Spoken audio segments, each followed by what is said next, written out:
Hello guys, welcome to online property advisory Facebook page, Instagram page as well as YouTube channel. आज मैंने एक नया अपना introduction pattern बनाया है जो कि मैंने फेसबुक पेज पे लाइव किया है। ऑनलाइन प्रॉपर्टी एडवाइजरी या धनंजय यादव ऐप पे आपको वो लीफलेट मिल जाएगा। लीफलेट में मैंने 3 बारकोड डाले हैं, जो कि एक इंस्टाग्राम का बारकोड है, एक फेसबुक का बारकोड है, एक मेरा कॉन्टैक्ट नंबर का बारकोड है। क्योंकि मैं दिखा सकता हूँ कि मैंने मेरे लैपटॉप पे बनाया है। आप देख सकते हो, थोड़ा सा दिखेगा आपको। करेक्ट, एक सेकेंड। आइए, आप देख सकते हो, मैंने मेरे स्क्रीन पे दिख रहा होगा डार्क ये सब। तो आप ये देखने के लिए आप मेरे धनंजय यादव पेज पे जाइए या online property advisory Instagram Facebook page पे चाहिए, तो आपको ये जो पेज है ना, आपको मिल जाएगा। इसके अंदर मैंने क्या इंट्रोड्यूस किया अपने आप को कि मेरा इंट्रोडक्शन है, पूरा पूरा का पूरा इंट्रोडक्शन है। इसमें मेरे कॉल्स बटन भी है, जो आज मैंने अपग्रेड किया है अपने इंट्रोडक्शन पेज के लिए। काफ़ी सारे उसमें एडिशनल मैंने बेनिफिट्स डाले कि अगर आप मेरे एडवाइजरी पे आप प्रॉपर्टी सर्च कर रहे हैं, अगर आपको बेनिफिट चाहिए प्रॉपर्टी बाय करने के लिए, तो मैंने वो भी टिप्स डाला हुआ है कि प्रॉपर्टी आपको कहाँ बाय करनी चाहिए, कौन सी बाय करनी चाहिए। तो online properties advisory Facebook page, Instagram page as well as YouTube channel, ये तीनों पे मेरे जो इंट्रोडक्शन पेज है आपको मिलेंगे। जस्ट अभी 5 मिनट्स हुआ है मैंने अपने इंट्रोडक्शन पेज को अपलोड किया है मैंने। एक सेकेंड। आज का जो टॉपिक है, आज मेरा डेली रूटीन का मैं टॉपिक की बात करता हूँ। तो डेली रूटीन के टॉपिक में मैंने आज फ्राइडे है, आज फनल बनाने का डे था मेरा। जो कि जो मेरे शेयर डिटेल्स थे, जो क्लाइंट्स, जो बायर्स जो मेरे पेज पे मार्केटिंग पेज पे जिन्होंने इंट्रोड्यूस किया कि हमें बाई करना है, हमें परचेज करना है, अपने आप को इंट्रोड्यूस किया कि हाँ हमें बाई, तो उनको आज मैं शेयर डिटेल किया। जो प्रॉपर्टी में गोरेगांव, मलाड, अंधेरी टू बोरीवली के बीच में मेरे 3 कैंपेन चल रहे हैं। एक सेजल टावर करके, सेजल रियलिटी का कमर्शियल है, वो कैंपेन चल रहा है मेरा। और दूसरा कैंपेन जो चल रहा है वो डीजीएस सहयोग करके है, मलाड ईस्ट में 99 लाख प्लस टैक्सेस में 2 BHK 500 कारपेट। और तीसरा जो कैंपेन चल रहा है कोणार्क वायु करके है, वो चल रहा है राम मंदिर स्टेशन के पास, हार्डली 5 मिनट्स वॉकिंग। उसका एलिवेशन ऑलरेडी मैंने काफी सारे मेरे वीडियोस में और मेरे लाइव सेशन में बताया था। तो ये तीनों कैंपेन जो चलने का रीजन है कि हम मार्केटिंग करते हैं, मार्केटिंग से बायर तक हम पहुंचते हैं। बायर का रिक्वायरमेंट मैच होता है तो बायर को हम साइट विजिट पे बुलाते हैं। साइट विजिट पे बुलाने पे एलिवेशन उनको जब बताते हैं, उनके रिक्वायरमेंट के हिसाब से, उनके बजट फ्रेंडली पॉकेट मनी, मैं इसलिए बोल रहा हूँ बजट फ्रेंडली पॉकेट मनी के हिसाब से हम उनको प्रॉपर्टी एडवाइस करते हैं। अगर किसी के पास पेमेंट इशू है, किसी के पास सेल ऑफ प्रॉपर्टी का पैसा आने वाला है, किसी के पास कोई उसके फंड मैच्योर होने वाले, वो पेमेंट आने वाला है, तो उस वक्त हम पेमेंट प्लान्स को अपडेट कर देते हैं अपने ही डेवलपर के साथ। मीन्स डेवलपर एज पर क्लाइंट के पेमेंट प्लान के हिसाब से भी वो शेड्यूल बना देता है कि आप ये 10% दो, नेक्स्ट ईयर 20% दो, नेक्स्ट ईयर 30% दो, ऐसे करके वो 100% पेमेंट आपका ओसी तक लेता है। बट उसका प्राइस अलग रहता है, सीएलपी का प्राइस अलग रहता है, 3070 का प्राइस अलग रहता है। जो मैंने ये मंथ और प्रीवियस मंथ में जो मेरी डील्स हुई है, उसमें सबसे ज्यादा बेनिफिट सैलराइड अकाउंट वालों ने उठाया है। मेरी ज्यादा से ज्यादा, मैं ये नहीं बोलूंगा कि मेरी 10 बुकिंग हुई, 15 बुकिंग हुई, 20, आई एम नॉट दैट। मेरी पिछले महीने 2 बुकिंग, ये महीने 1 बुकिंग हुई, हार्डली 3 बुकिंग का टारगेट रहता है। क्वार्टर में 6 बुकिंग या 7 बुकिंग, मंथली में 2 बुकिंग का टारगेट रहता है। तो उसमें जो कन्वर्जन मेरे यहाँ है, सैलराइड इनकम है। किसी का 1.25 करोड़ का लोन सैंक्शन है, किसी का 1 करोड़ का लोन सैंक्शन है। तो उसमें जो मैंने उनको एडवाइस किया, सर आप 2 BHK ले रहे हो, बट आप आए थे 1 बेड लेने के लिए, रीजन क्या है, फैमिली बड़ी होगी, प्राइस अप्रिसिएशन, ये सब बताए। तो उनको गोदरेज फाइनेंस के हिसाब से प्लान है जो कि कुछ डेवलपर वो यूटिलाइज करते हैं, वो पेमेंट प्लान देते हैं बायर्स के लिए। उनका सैलराइड इनकम है, उनका कहना है कि आप अब ये गौर से सुनिए, जो मैं ये 4 पॉइंट बताने जा रहा हूँ ये बहुत ही इंपॉर्टेंट है सैलराइड इनकम के लिए और उनकी प्रॉपर्टी बनाने के लिए। पहला चीज, आप सैलराइड होना चाहिए। सेकेंड चीज, आपका loan pre sanction loan letter आपके पास होना चाहिए, तो ही आपको समझ में आएगा आपको जो फाइनेंस कंपनी है आपको क्या लोन दे सकती है। थर्ड चीज, जो आपने बजट बनाया है वो आपके फ्रेंडली है, या आपका सेलो प्रॉपर्टी है, या आपका पेमेंट कहीं से आने वाली। फोर्थ चीज, आपका जो लोकेशन है, आप रह रहे हो कोलाबा में, आप प्रॉपर्टी सर्च कर रहे हो बैंड्रा में, बट बैंड्रा में वही प्रॉपर्टी 4 करोड़ की, आप वही कारपेट आप गोरेगांव में सर्च कर रहे हो, वो प्रॉपर्टी 2 करोड़ की है। तो डिपेंड, आपको कंप्रोमाइज कहीं ना कहीं, मुंबई में आए हो तो भैया कंप्रोमाइज करना ही पड़ेगा। ये एक कहावत नहीं है, हकीकत है। अगर मुंबई में आए हो, अगर आपको कुछ बनना है, बनाना है, तो आपको कॉम्प्रोमाइज बोलते हैं ना, स्विंग करना ही पड़ेगा, तो ही कुछ बनेगा ये मुंबई में। अदरवाइज मुंबई है चमकीली दुनिया, जितना पैसा है उतना उड़ाओगे वो भी कम पड़ेगा, लाइमलाइट है इसलिए। बैक टू अवर पॉइंट, तो ये 4 चीज तो आए थे 1 BHK के लिए, बट 2 BHK लेके गए। कैसे लेके गए वो मैं थोड़ा सा प्रोसेस बताता हूँ। उनका बजट था 1 करोड़ 20 लाख का 1 BHK के लिए, ये एज ए एग्जाम्पल है, जो हकीकत है। बट उनको हमने 140 की प्रॉपर्टी दी है और उनके बेनिफिट्स भी दिए। 1 करोड़ 40 लाख में 2 BHK, क्या 1 करोड़ 40 लाख में 2 BHK with luxury amenities, with swimming pool, gym, club house and parking का एक्स्ट्रा है उसमें 7 लाख रुपए। तो टोटल पैकेज 580 का कारपेट का 147, बट 587 का आप स्टेप कैसे होगा, 587 को वो रीच कैसे करेंगे, 587 का पेमेंट प्लान कैसे होगा, वो हमने पूरा का पूरा पेज पे बना के उनको दिया। सर आपका 1.25 करोड़ का लोन बैठता है, आप आए थे 1 बेड लेने के लिए, बट फैमिली बड़ी है तो आप 2 बेड में जा सकते हो, 2 बेड में जा सकते हो। 400 कारपेट से 580 जंप किया क्लाइंट ने। रीजन है जंप करने का, क्योंकि उसको टेन्योर टाइम पीरियड मिला। कोई भी बायर अगर उसको आप उसका बेनिफिट बताओगे तो वो परचेस करेगा। आप सेल करने के लिए मत जाओ कि सर मेरा प्रोडक्ट बहुत अच्छा है, मेरे प्रोडक्ट में ये लगा है, मेरे प्रोडक्ट में वो टाइल है, मेरे प्रोडक्ट में वो प्लेटफॉर्म है। Doesn't matter for a buyer what you had given, matter is money, always money. हमने उनको ऐसे बताया सर 580 का 147 का पेमेंट है, बट आप सैलराइड हो, मैं आपके लिए बेनिफिट देता हूँ, आप 10% अभी दीजिए, फिर उसके बाद स्टैम्प ड्यूटी रजिस्ट्रेशन कीजिए।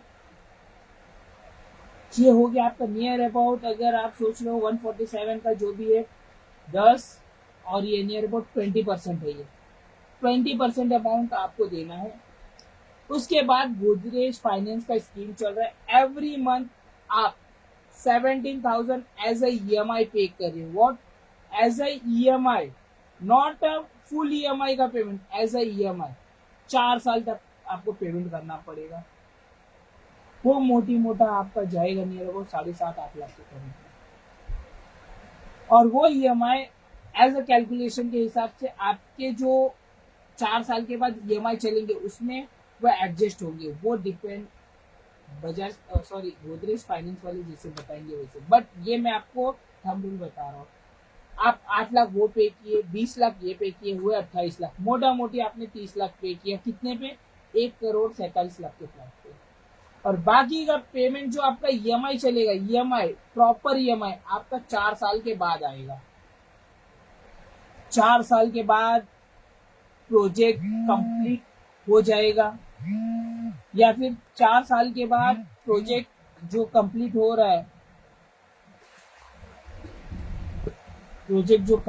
रहा है, उसका प्राइस 147 ही रहेगा।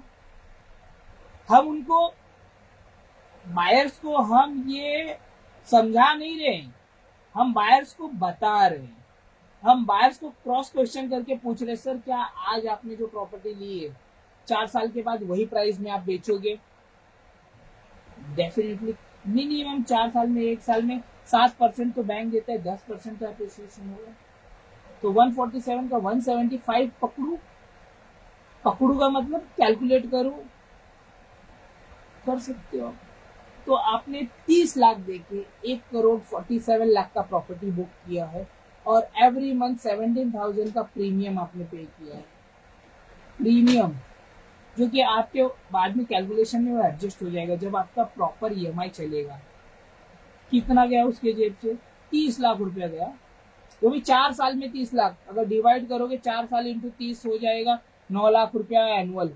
9 त्रिक से 9 चौक 28, करेक्ट। 9 लाख रुपया एवरी ईयर आपने दिया है 4 साल, और आपने 1,47,00,000 का प्रॉपर्टी बुक की है।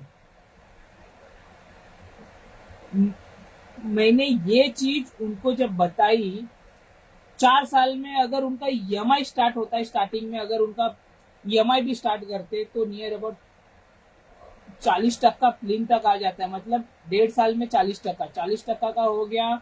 आप कैलकुलेशन करोगे 40, ये 4 का 4, 4 चौक 16, 50, मतलब 4 साल में उन्होंने 56 लाख का ईएमआई पे करेंगे। 56 लाख। ये कैलकुलेशन गलत, ये कैलकुलेशन नहीं है। 4 साल में वो 90% का ईएमआई पे करेंगे, जो कि उनका ईएमआई पहले 25 होगा, फिर 35 होगा, फिर 45 होगा, फिर 55 होगा, फिर 75 होगा, और चौथे साल कुछ और होगा, एज ए कैलकुलेशन। बट यहाँ पे उन्होंने 9 लाख रुपया एवरी ईयर पे किया और उन्होंने बुक किया। तो मेरा यही कहना है बायर से, आप अर्जेंसी क्रिएट मत करो कि मुझे खरीदना है, खरीदना है।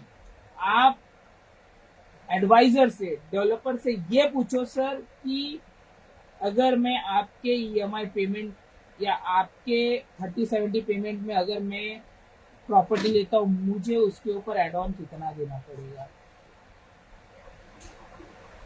मारवाड़ी गुजराती वही सोचते कि भाई 2 करोड़ की प्रॉपर्टी अगर 30 लाख में मेरे को मिल रही है, आज ले लो, भले 30 लाख जो है मेरे को 35 लाख पे करना पड़े, बट ले लो, क्योंकि वही 30 लाख से तुम 2 करोड़ का 2.25 करोड़ 2.5 करोड़ प्रॉपर्टी, वो 5 लाख आपको पता नहीं चलेगा कहाँ गया। तो ऑलवेज ऑलवेज प्रॉपर्टी बायर्स, आप डेवलपर के स्कीम को पहले समझो। मैं यही वो बताना चाहता हूँ कि ऑनलाइन प्रॉपर्टी एडवाइजरी पे एडवाइस होता है, ना कि सेल होता है। अगर आपको प्रॉपर्टी चाहिए, आपको रीडेवलपमेंट करना है, आपके प्रॉपर्टी को ऑलरेडी रेंट पे देना है, तो आप समझिए आपका प्रॉपर्टी का वैल्यू क्या है। तो यहाँ पे बायर्स वही समझाता हूँ मैं, जो भी लिए मेरे से, कि आप पहले प्रॉपर्टी के स्कीम को समझिए, आप पहले डेवलपर के स्कीम को समझिए, आप पहले आपका जो सीएलपी प्लान है वो पीएसएफ, और आपका जो 30-70 प्लान है वो पीएसएफ समझिए। अगर मैं ये कहता हूँ कि सीएलपी प्लान अगर 25,000 स्क्वायर फीट से चल रहा है, अगर 30-70 27,000 स्क्वायर फीट से डिमांड कर रहा है, तो आप सीएलपी प्लान छोड़ के आप 30-70 लो। 2000 का जो गैप है वो आगे चल के आपको बेनिफिट में देगा। 5,000 माइनस, मैं 5,000 क्यों बोल रहा हूँ, 25,000 पे सीएलपी चल रहा है, 5,000 बनने के बाद बेचेगा 30,000। आपने तो 27 में लिया है, तो 3,000 का पर स्क्वायर फीट, 3,000 पर स्क्वायर फीट का बेनिफिट होगा। जो भी 600 कारपेट लिया है, 800 कारपेट लिया है, मतलब मोटी मोटा आपको अगर 600 कारपेट लिया 18 लाख, एग्जाम्पल में बता रहा हूँ। तो always go for 30-70, always go for bank subvention, always go for developer subvention.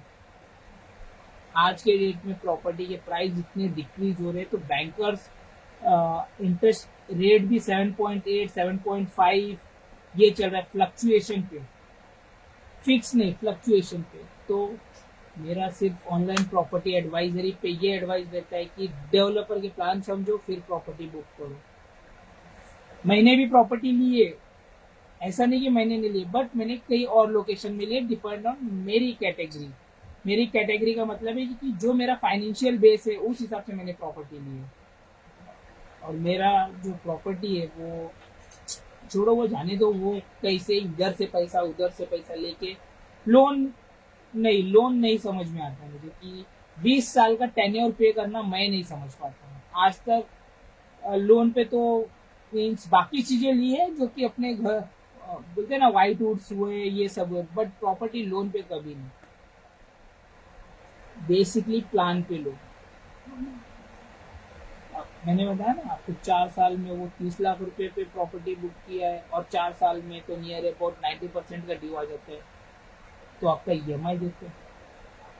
तो ऑलवेज गो फॉर एडवाइजर, जो कि वो एडवाइजर उस लोकेशन में वर्क करता है, या वो एडवाइजर के पास नॉलेज हो। लास्ट 2015 से मैं वर्कआउट कर रहा हूँ, मुझे बहुत ही मजा आ रहा है। इस बोलते हैं ना, हर एक प्रोजेक्ट में अलग वाइब आता है, मजा आता है। कहीं पे बैंक सबवेंशन, कहीं पे बिल्डर सबवेंशन, कहीं पे 30-70। तो क्लाइंट को कन्विंस करने में कहीं ना कहीं हम पॉजिटिव वे में चले जाते हैं, जो बायर्स है, एक्चुअल बायर्स है। कोई अपग्रेड करता है अपने आप को, कोई अपनी ओल्ड प्रॉपर्टी सेल करके न्यू प्रॉपर्टी में जाता है, क्योंकि बड़ा कारपेट अपग्रेड का मतलब होता है फैसिलिटीज। पहले जो पुरानी बिल्डिंग है, चाहे वो आपके बैंड्रा में हो, चाहे वो कोलाबा में हो, जो ओल्ड बिल्डिंग है जिसमें एम्यूनिटीज नहीं है, वो लोग बेच रहे काफी अच्छे प्राइस में, और वही कन्वर्ट करके एम्यूनिटीज वाली बिल्डिंग में ले रहे। तो सबसे ज्यादा है आप कैलकुलेशन करिए प्रॉपर्टी एडवाइजर से। कैलकुलेशन, आप प्रॉपर्टी भूल जाओ कि प्रॉपर्टी लेना नहीं लेना, वो अलग चीज। आप प्रॉपर्टी लेते वक्त एडवाइजर से कैलकुलेशन पूछो। जब आप कैलकुलेशन पूछोगे तो एडवाइजर आपको प्रॉपर्टी नहीं बताएगा, एडवाइजर कैलकुलेशन बताएगा। सर आज आप 5 लाख दे रहे हो, 10 साल के बाद 5 लाख का जो दिया है वही भाव रहेगा कि अलग रहेगा, जो आप कारपेट ले रहे हो। That's why always go for calculation. Property आज रेडी रेकनर रेट, सबसे बड़ा इंपॉर्टेंट पॉइंट है प्रॉपर्टी का, गवर्नमेंट का रेट। जो भी उस CTS नंबर का वैल्यूएशन रेट होता है वो एवरी ईयर अप्रिशिएट होता है, क्योंकि गवर्नमेंट चेंज होती है, महाराष्ट्र गवर्नमेंट चेंज होती है, या फिर गवर्नमेंट वही रहती है मगर महाराष्ट्र गवर्नमेंट के फंडामेंटल चेंज हो जाते हैं, जो वहां पे नियुक्ति होती है। तो सबको रेवेन्यू जनरेट करना है, तो कभी स्टील का रेट बढ़ता है, कभी सीमेंट का रेट बढ़ता है, कभी लैंड का ही रेट बढ़ जाता है। अब बैंड्रा के लैंड का रेट, कोर्ट के बाजू का रेट और धारावी का रेट जमीन आसमान का फर्क है। ज्यादा से ज्यादा हाफ एन किलोमीटर की दूरी है, मगर आप रेट सोचो ना, अडानी आने की वजह से वहां का सोने का 1.25 लाख 1.5 लाख रुपए पर स्क्वायर फीट का रेट है, जो कि 20 साल पहले 10,000 स्क्वायर फीट का नहीं था। तो always buyers go for calculation, मैं यही बोलूंगा। अगर आपको नहीं समझ में आए कैलकुलेशन, तो please call on online properties advisory, Instagram, Facebook as well as YouTube channel. मैं आपको कैलकुलेशन बताऊंगा, क्योंकि कैलकुलेशन में ही छुपा रहता है प्रॉफिट। तो आज के लिए सभी जो व्यूवर्स है मेरे, आपको अगर अच्छा लगे तो लाइक करिए, नहीं अच्छा लगे तो सब्सक्राइब करिए, और बहुत ही खराब लगे तो शेयर कर दीजिए, क्योंकि हो सकता है ये वीडियो आपके लिए खराब लगा, बट जो सामने वाले को आप शेयर करें, हो सकता है उसकी जरूरत हो, उसको नीड हो। एटलीस्ट आपके सपोर्ट से वो मुझे कॉल करेगा, I will give you benefit to you also. अगर उसने मेरे से परचेज किया, उसको तो बेनिफिट है, आपको भी ऑनलाइन प्रॉपर्टी एडवाइजरी आपके घर पे आके आपको बेनिफिट देके जाएगा। हाँ, अगर घर पे आना हुआ मुंबई में तो हाँ, कोई चेन्नई, कोई आंध्र प्रदेश, तो भाई टाटा बाय बाय, मैं कुरियर से भेज दूंगा। ठीक है, थैंक यू, नमस्कार, जय महाराष्ट्र।